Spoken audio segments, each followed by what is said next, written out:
Welcome छ गाइजहरु। हामी यो चाकु हो कि साकु हो यो ठाउँको नाम हैन। यस्तो छ चाकु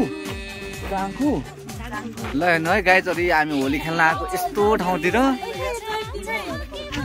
ल हेर्नु ल, हामी होली खेल्न यस्तो ठाउँमा आएको सम्झे है। यो चाकु कसको आकृतिको गाउँ यो आकृतिको चाकु आक्रोशको गाउँ हो यो। हामी के रे पश्चिममा आएको तार छ, तार यो तार यहाँ आकाशको तारा। खै बिना ए बिना यहाँ छ बिना के रे गाइजहरु। हामी फर्स्ट टाइम आएको यस्तो ठाउँमा, जिन्दगीमा पनि आएको छैन यस्तो ठाउँमा। अघि आउँछु भनेर सोचेको पनि थिएन। अनि यो के रे यो आक्रोश। हेलो गाइजहरु, यस्तो ठाउँमा आएको छ। ह्याप्पी होली है सरहरु, happy Holi happy Holi happy Holi है सर। यहाँ सरहरु बस्नु हाम्रो ब्लगमा आउँछ त भोलि। ल सरहरु पनि बस्नु भएको छ यहाँतिर। चाकुको सरहरु हुनुहुन्छ। ल हामी यस्तो